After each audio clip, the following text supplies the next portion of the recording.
Após surpreender na disputa pela Prefeitura de São Paulo, Pablo Marçal confirmou que vai disputar a presidência da República em 2026. De acordo com o comunicado, apesar das negociações com a União Brasil, o empresário vai representar o PRTB, que deverá mudar de nome. Deve se chamar Brasileiro, conforme informação divulgada pela assessoria de imprensa. Na nota, Marçal afirmou que o empreendedorismo é a chave para libertar o povo e fomentar o desenvolvimento econômico. Recentemente, a sigla demonstrou interesse em filiar o cantor Gustavo Lima para o pleito em 2026 e até compor uma chapa entre o sertanejo e o coach. Mota, candidatura de celebridades / famosos em destaque. Pablo Marçal anunciando candidatura à presidência da República em 2026 pelo PRTB, que segundo ele vai mudar de nome, vai se chamar Brasileiro. E até levanta a possibilidade de uma dobradinha, uma chapa Marçal-Gustavo Lima. Mas por que esse anúncio agora, hein, Mota? Para testar a própria popularidade dele ou tem a ver com a informação divulgada por Gustavo Lima há alguns dias? É muito difícil responder essa pergunta, Caniato. O que a gente pode dizer é o seguinte: o argumento mais forte para convencer um partido, para atrair um partido, são os votos, né? Eu já tive 2 experiências de campanha eleitoral e o que o partido quer saber quando você bate na porta dele é quantos votos você teve ou quantos votos você pode vir a ter. Na minha primeira campanha para deputado federal, eu tive 17 mil votos e era dessa forma que eu era apresentado às pessoas no partido. Olha, esse aqui é o Roberto, ele teve 17 mil votos, era o meu sobrenome. Roberto, 17 mil votos. E ainda diziam, olha, ele foi o segundo candidato a deputado federal mais votado do partido aqui no Rio de Janeiro. Então, eu chegava cheio de moral. Imaginem vocês como Pablo Marçal é apresentado. O potencial de votos é o único argumento que interessa ao partido. Esqueçam todo o resto. Quem ainda acha que ideias, ideologia, projetos têm alguma importância, está enganado. O único argumento que interessa é o potencial de votos. Porque um candidato, e aí veja que coisa, né? Um candidato com muitos votos vai proporcionar uma boa campanha. Uma boa campanha sempre movimenta muitos recursos e cria excelentes oportunidades para os políticos. Em uma campanha majoritária, como é o caso da campanha para presidente da República, a possibilidade de vencer muitas vezes é uma questão secundária. Eu diria até que, em certos casos, a possibilidade de vitória é um problema a ser evitado a todo custo, porque não interessa nem ao partido, nem ao candidato.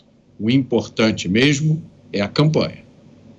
Agora, delegado Paulum, pegando essa maneira como o Mota foi apresentado na ocasião no Rio de Janeiro, o Pablo Marçal, aquele que teve 1.700.000 votos, já anuncia que deve disputar a presidência da República em 2026. Mas, enfim, sabemos que, inclusive, ele poderá ter a candidatura impugnada, teve aquela apresentação do laudo falso, enfim.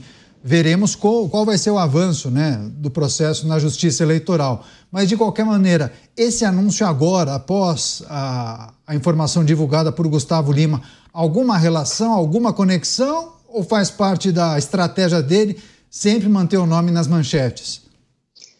Bom, primeiro gostaria de salientar que o Mota está certíssimo. O partido político não vai atrás de um candidato porque ele tem olhos azuis, porque ele é bonito, porque ela é bonita. Não. Eles só pensam em voto e poder. Quanto mais candidatos, quanto mais eleitos para deputado federal, mais dinheiro ganha o partido. E eles só pensam nisso. Por isso que eu já falei aqui diversas vezes, não acredite em partidos políticos.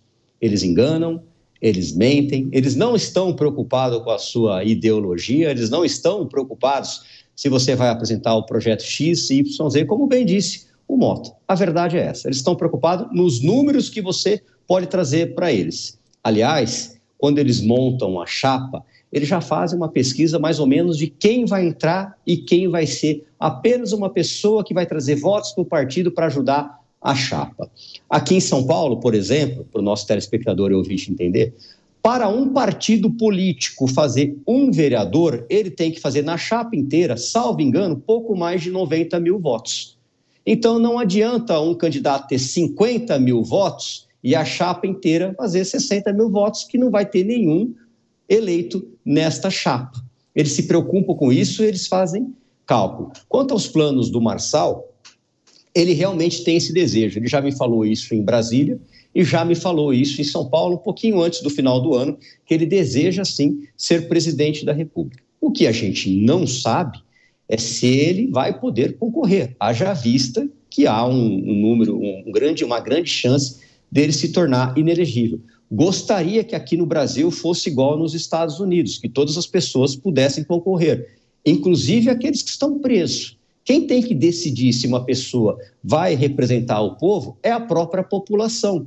Não é um juiz numa canetada, independente do que ele tenha feito.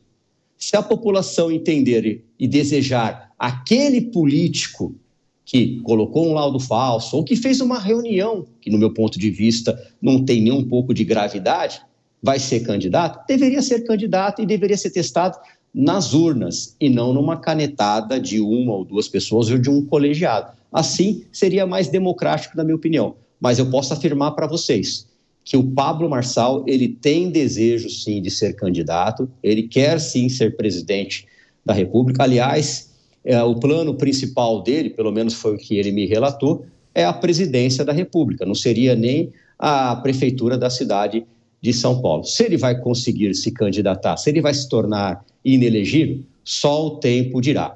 Quanto ao Gustavo Lima, eu não sei se ele falou sério, não sei se ele realmente deseja isso, não sei se ele vai levar à frente. O Pablo, ele só não leva uma candidatura à frente, na minha opinião, se ele se tornar inelegível. Pois é, PRTB, inclusive, avaliando uma dobradinha, Gustavo Lima e Pablo Marçal. Muitos seguidores, né, Nelson Kobayashi. Mas esse anúncio de Pablo Marçal, para valer, ou na verdade, mesmo que não dê certo, ele sai ganhando também? Olha, Caniato, o Pablo Marçal, ele foge inteiramente da cartilha de como devem agir os políticos. Porque na cartilha de como devem agir os políticos está escrito que não dá para se antecipar faltando tanto tempo assim para as eleições.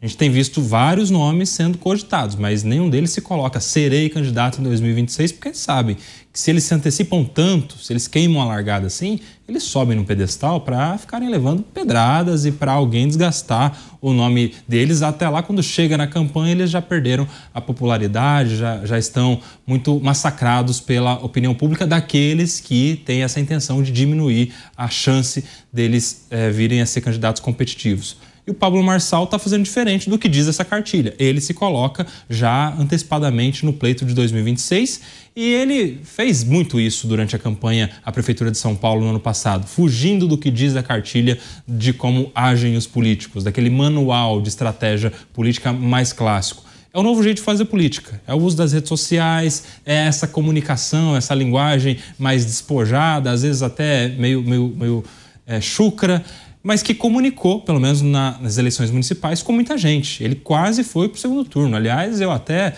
arrisco dizer que se não fosse aquele episódio do laudo, que é claramente um laudo falso, talvez ele teria ido de fato para o segundo turno, porque aquilo desgastou ele. Todo mundo viu que o laudo não fazia sentido nenhum e isso aconteceu em prejuízo da campanha dele. Ou seja, ele já fez muito diferente do que se esperava na campanha de 2024 e deu certo. E está talvez fazendo de novo para a campanha de 2026, a gente tem que acompanhar. Agora, Mota, o que essa onda de candidatos celebridade ou candidatos que não são do ambiente da política falam sobre o atual momento do país? É uma falta de novas lideranças? Os partidos não estão produzindo, talvez, figuras que atendam à demanda do público? Ou você acha que até existe, mas talvez essas celebridades tentam, de certa maneira, também surfar em um outro universo, pensando em outras coisas que não necessariamente mudar a realidade daquele local? Tem um viés também de autopromoção? Caniato, uma das lições que a política me ensinou foi que quando a gente está do lado de cá e olha para o lado de lá, o mundo da política, é como se a gente estivesse no mar olhando um iceberg. A gente está vendo só a pontinha. A gente não tem a mínima ideia do que está embaixo, do que está por trás. Na maior parte das vezes, as nossas tentativas de adivinhar as razões pelas quais as coisas são feitas falham miseravelmente. Então, nesses dois casos, eu acho que são dois casos bastante distintos, né, o do cantor e o da celebridade da internet, e provavelmente as motivações são bastante distintas. Eu não acho que isso seja resultado de falta de liderança. E eu acho que isso é uma coisa sobre a qual a gente já falou aqui várias vezes. Eu acho que a esquerda brasileira e mundial está numa crise de lideranças, porque está, antes de tudo, numa crise de ideias. A esquerda brasileira e mundial não tem nada a oferecer ao homem comum, ao trabalhador, que quer conseguir pagar as contas no final do mês, que quer viver com segurança, que não gosta de guerra, que quer proteger o meio ambiente, sim, mas quer sobreviver, antes de tudo, né? Porque não adianta nada você ter um planeta Terra maravilhoso se a humanidade tiver sido extinta. Quem tem ideias, propostas, soluções para essas pessoas comuns hoje, no mundo inteiro, é a direita. Por isso a Argentina elegeu Javier Milei, por isso os Estados Unidos elegeram Donald Trump, e a direita brasileira está cheia de lideranças. Às vezes até a gente discute isso aqui como se fosse um problema, né? Quem vai ser o candidato em 2026? A direita precisa se unir em torno de um candidato só, porque tem muita gente querendo sair candidato.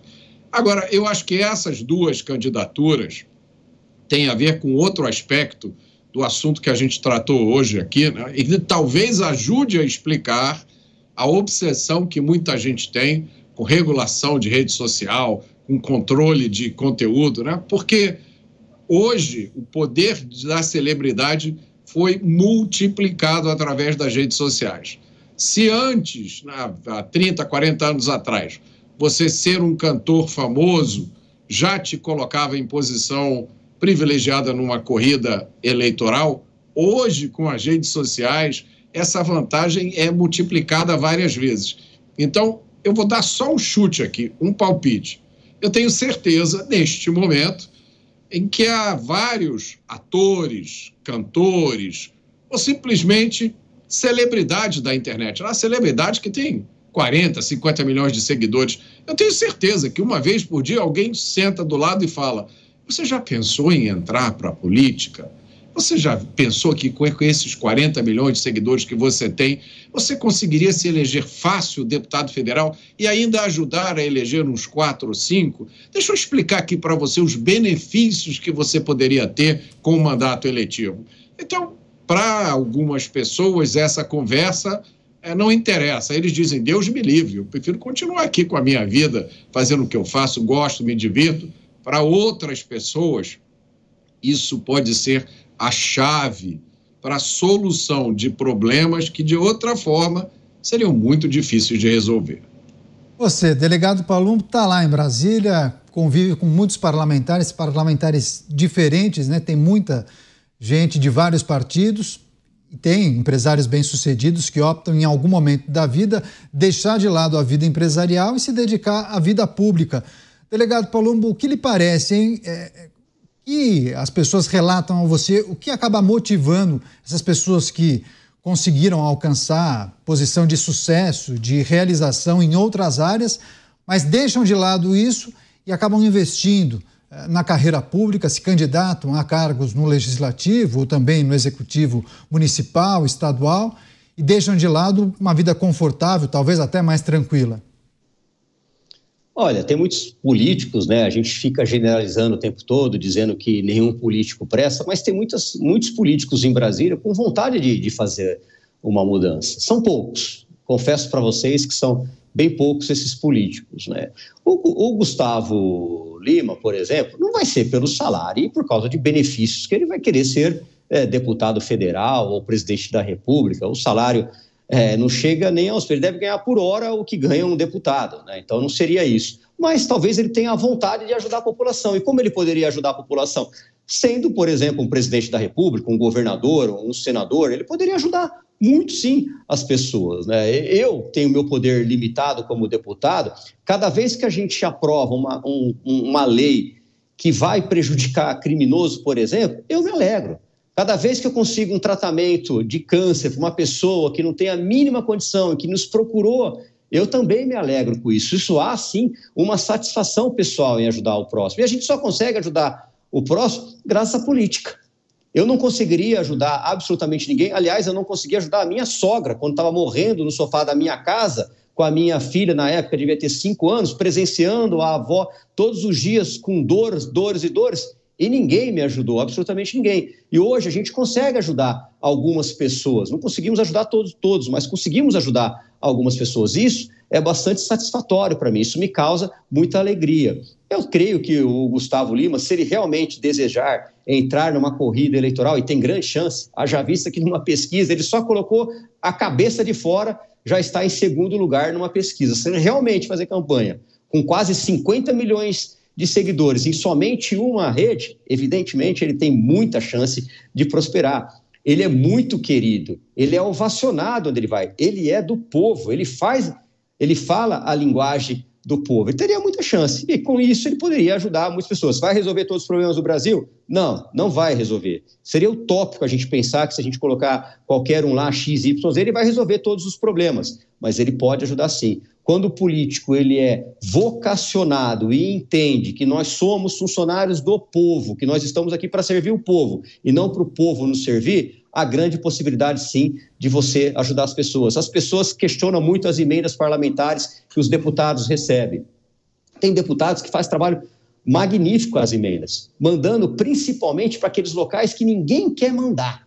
Hospitais que tratam de crianças com câncer, hospitais que fazem trabalho sério, Santa Casa que deve para todo mundo, que estão capengando, estão falidos. Então dá para você ajudar muita gente. Agora tem outros deputados, outros senadores que querem mandar para show, querem fazer aquela política do pão e circo. Vamos contratar um artista, vamos levar o povo na praça, vamos cantar, o deputado, o senador sobe no palco como se ele tivesse trago aquele cantor com o dinheiro dele. Mas não, foi dinheiro do povo. Eu sou contra esse tipo de política. Aí cabe ao eleitor fiscalizar e cobrar o que o seu político que ele colocou lá dentro, nós não caímos lá de osmose, está fazendo com o dinheiro público que lhe é confiado.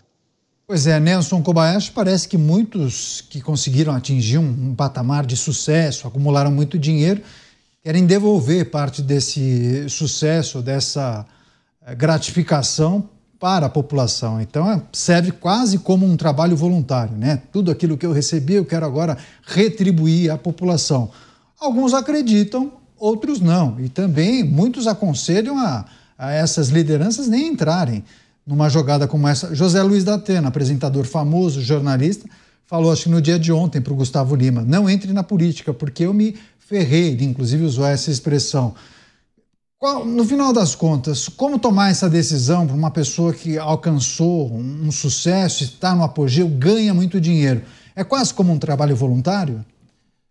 Não dá para generalizar, né? Há muitos desses outsiders que têm as suas boas intenções, outros nem tanto, mas a maioria que vem de um mercado que já tem muito dinheiro, às vezes muito mais dinheiro do que ele vai alcançar na política, de fato, nos leva a crer que tem boas intenções. E essa é uma onda mundial. A onda das pessoas de fora da política. Há um cansaço da política tradicional, dos políticos profissionais, inclusive. A gente pode citar alguns poucos exemplos aqui que demonstram bem isso. Javier Milei na Argentina, o Donald Trump nos Estados Unidos, desde a sua primeira eleição, vindo totalmente de fora do mundo da política. Volodymyr Zelensky na Ucrânia também, e, enfim, em outros tantos locais. E isso também acontece aqui no Brasil, e eu acredito que essas pessoas estão vendo isso acontecendo mundo afora e veem aqui no Brasil uma oportunidade também de se colocarem à disposição da população em uma disputa eleitoral e com competitividade. Eu acredito que, de fato, o Gustavo Lima, se ele tiver essa intenção, ele já sai muito na frente, seja pela sua popularidade nas redes sociais, porque já é uma pessoa muito conhecida, só que não basta. Tem que também, na hora de uma campanha, explicar o porquê ele quer ser candidato. Essa coisa da emoção, ela só vale na primeira fase dessa jornada do eleitor rumo ao voto, mas da segunda jornada em diante já precisa ter um pouco mais de razão. Será que as pessoas que vão votar nele pensam como ele, têm as mesmas ideias, os mesmos ideais? Será que ele sabe responder algum tipo de pergunta sobre a economia, a saúde, a política, a gestão? Quem é que vai acompanhar ele nessa jornada? O Datena, por exemplo, se você pegar a linha gráfica da campanha eleitoral na cidade de São Paulo, ele pontuava lá para mais de 10%. Em algumas pesquisas chegou a 14%, 15%. E o resultado final foi 1,8%. Por quê? Porque no decorrer da campanha, aquela popularidade não se converteu no segundo, terceiro passo da jornada em razão, em convencimento, em identidade, enfim. Então, começa bem, mas não basta. Há um longo caminho para todas essas pessoas, por mais populares que sejam, um longo caminho para alcançar o voto final lá na urna no dia da eleição. Pois é, o delegado Paloma, inclusive, tem uma relação pessoal com o José Luiz Datena e essa dica dada por Datena a Gustavo Lima. Ele falou, olha, se eu fosse você, não entraria nessa porque eu não me dei bem. Eu perdi mais do que ganhei, disse o Datena, delegado. Inclusive, eu falei para ele não entrar na política. Quando ele estava pensando em concorrer ao Senado, eu me lembro que ele me ligou, ele estava a caminho da emissora que ele trabalhava, ele me disse, se eu entrar no programa agora, eu vou me impugnar. O que eu devo fazer? Eu falei para ele, entre no programa, a política é muito difícil, eu lhe conheço um pouco, sei do seu jeito, e eu acho que você não vai ter um jogo de cintura para estar nesse meio. A gente tem que engolir sapo o dia inteiro. As pessoas falam, mas você é deputado, você engole sapo? Engulo sapo o dia inteiro, inclusive do meu partido. É muito comum, ou você aprende a engolir sapo, ou eles vão te engolir. É assim que funciona. E eu, como eu sou amigo do Datena, não nego a minha amizade, já me ajudou nos piores momentos da minha vida, embora eu não concorde com nenhum posicionamento político dele, ele é meu amigo sim. Eu aconselhei ele, inclusive, quando ele estava ali empatado tecnicamente com o Ricardo Nunes e com o Marçal, eu falei assim, agora é a hora de você pular fora disso. E aí, infelizmente, ele acabou não me ouvindo e, na minha opinião, lamentavelmente, ele saiu menor do que entrou, porque a política é extremamente desgastante, não é fácil. Hoje eu posso dizer com muita tranquilidade que eu trabalho pelo menos 2 vezes mais do que eu trabalhava na polícia. Antigamente eu tinha pelo menos o final de semana livre. Hoje não. Hoje, se você não atender um eleitor, se você não responder uma mensagem, eles te cobram, te bloqueiam, muitos te ofendem, te xingam. E uma das coisas que hoje eu já estou acostumado com isso, já estou calejado. Quando você entra na política, você começa a apanhar. E talvez, como bem disse o Kobayashi, o Marçal não esperou o momento certo, e as pessoas esperam o momento certo justamente por isso, para não ficar apanhando antes da hora. A campanha para vereador, por exemplo, a campanha foi 8 meses por causa da pandemia. E eu recebi um conselho de uma pessoa bastante experiente no mundo político. Só fale que você é candidato quando não tiver mais jeito. Não fale que você é candidato. E assim eu fiz. Eu não entendia muito bem o porquê disso, mas hoje eu entendo. Bastou falar que é candidato que você vai apanhar, e vai apanhar muito. Exatamente. E político, né, delegado Paulo? Uma vez eleito, ele é político 24/7, né? Não tem fim de semana. Então, eu fico imaginando um artista que se dedica muito em um show de 2 horas, mas que depois tem o seu momento de descanso para relaxar, bater um papo com a família, enfim. Na política é diferente. E tem essa dinâmica, né, Mota, que o Kobayashi bem destacou. Fico imaginando em um debate eleitoral, é preciso ter conhecimento. Muitos falam que é muito fácil você desconstruir um candidato celebridade porque ele não vive ali no dia a dia, né? Talvez não tenha aquele conhecimento e a noção sobre o que é preciso argumentar em um debate. E a gente sabe que um debate na televisão não é fácil, né, Mota? Mas o impacto disso depende do cargo que está sendo disputado, né? Eu tenho uma visão muito cética disso. Eu acho muito difícil alguém chegar à presidência da República, conseguir ganhar uma eleição a presidente da República, simplesmente escorado em celebridade. E por que eu falo isso? por causa dos tempos em que nós estamos vivendo. É preciso muito mais do que simplesmente celebridade para você sobreviver no atual ambiente político. A gente sempre fala aqui sobre o nosso processo eleitoral. Eu sempre comento a sensação que eu tive quando eu era candidato, diante da nossa extensa e complicadíssima legislação eleitoral, o candidato se sente refém. A qualquer momento alguém pode bater na sua porta e dizer, olha, aquele adesivo que você fez, que só podia ter 7 centímetros num lado, o seu tinha 7,5 centímetros. Desculpe, você está com um processo, você pode perder o cargo. Lógico, eu estou exagerando, mas não estou exagerando muito. Então, para alguém desejar ser presidente da República e ter alguma chance de realizar esse desejo, tem que suar muito a camisa, em todos os sentidos.